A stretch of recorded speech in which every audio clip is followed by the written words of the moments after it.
Il est enfin là, le constructeur roumain Dacia nous révèle aujourd'hui son nouveau modèle tant attendu, le Bigster. Design, équipement, nouvelle motorisation, il y a beaucoup de choses à dire sur la présentation de ce nouveau SUV. Venez avec moi, on va découvrir tout ça ensemble et savoir si, comme annoncé, le Bigster est à la fois cool et essentiel.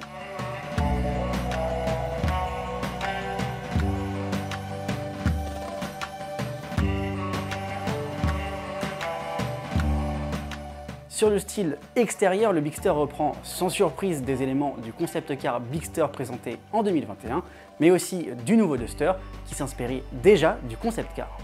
Ce qui distingue surtout le nouveau Bigster des deux autres modèles, c'est son bouclier quasi octogonal qui s'intègre beaucoup mieux à la carrosserie sans pour autant perdre son impression de robustesse. Les lignes sont un petit peu plus travaillées et la face avant au global est un peu moins simpliste.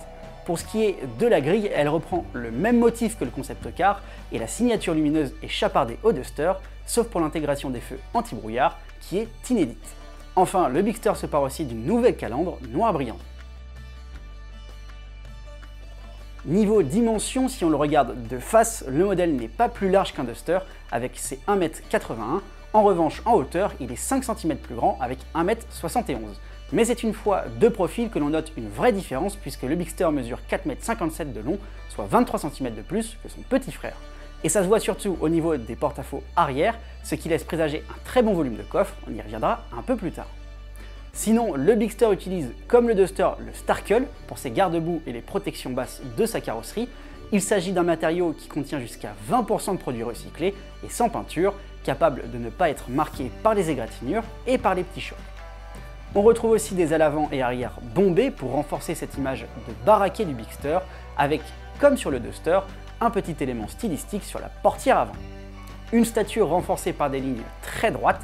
La dernière chose que l'on peut noter de profil, c'est la présence de ces barres de toit modulables de série sur le modèle. À l'arrière, on retrouve quelque chose de très plat et rectiligne. On a forcément sur ce Bigster un pare-choc très imposant, là aussi en sparkle pour absorber les chocs. On retrouve la signature lumineuse en Y du constructeur sur les feux arrière, ainsi qu'un léger spoiler en forme d'oreille de chat. La grande nouveauté sur la face arrière, c'est le nouvel élément graphique, cette barre verticale située au-dessus de la plaque d'immatriculation en noir brillant. Et qui a dit qu'une Dacia n'était pas technologique? Le nouveau Bigster propose un système de clés main libre et un haillon motorisé sur ses finitions les plus hautes. Et justement, il va être temps de découvrir l'intérieur et je peux vous dire qu'il y a beaucoup de choses à dire. Une fois à bord, on retrouve quelques éléments du Duster encore une fois avec ses bouches d'aération en Y qui nous rappellent aussi la forme des feux arrière que l'on retrouve sur les contreportes. Mais le gros point fort du Bigster par rapport à son petit frère, c'est qu'il intègre dès le premier niveau de finition essentiel un écran central tactile de 10,1 pouces avec une compatibilité Apple CarPlay et Android Auto. Nul doute que cela peut être un argument de poids en faveur du nouveau SUV, tant les écrans sont devenus importants dans nos voitures. Cet écran central est accompagné d'un compteur numérique de 7 ou 10 pouces en fonction de votre niveau de finition et on retrouve un trait de couleur verte qui vient relier les deux écrans pour un meilleur rendu visuel. Pour ce qui est de la sellerie, on retrouve une sellerie en tissu, pas de cuir ni de chrome d'ailleurs à bord et à l'extérieur du Bigster. Sur la finition extrême, il s'agit même d'un TEP microcloud lavable et les tapis de sol sont en caoutchouc pour faciliter leur nettoyage. Enfin, pour finir sur la sellerie, l'autre finition haute, la journée, le siège conducteur est réglable électriquement et la console centrale est plus haute avec un accoudoir contenant un compartiment réfrigéré. Au niveau de l'acoustique, Dacia annonce que celle-ci a été travaillée pour réduire au maximum les bruits parasites. Comme le Duster, le Bigster est équipé du système de fixation U-Clip pour accrocher de nombreux accessoires dans des endroits clés de l'habitacle.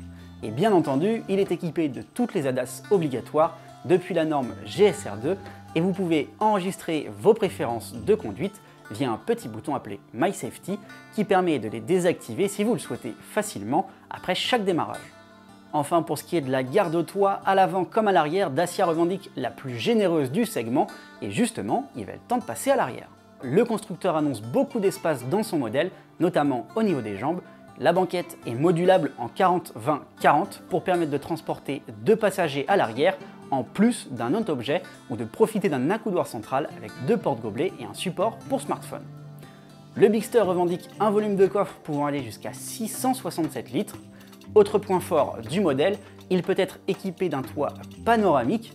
Il mesure 120 cm de long, peut s'ouvrir sur 35 cm et peut également s'entrebâiller. Il est de série sur la finition extrême et disponible en option sur Journey.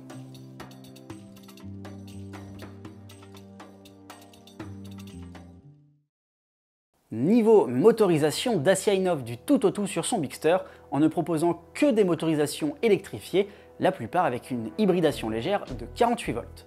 Le plus puissant, c'est le nouveau hybride 155, une toute nouvelle motorisation au sein du groupe Renault.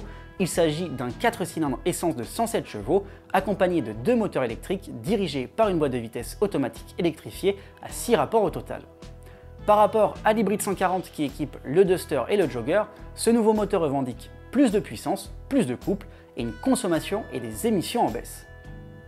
Ensuite vient le TCE 140, dérivé du TCE 130 déjà vu sur la gamme Dacia, et l'EcoG 140 qui allie moteur thermique à bicarburation et désormais hybridation légère.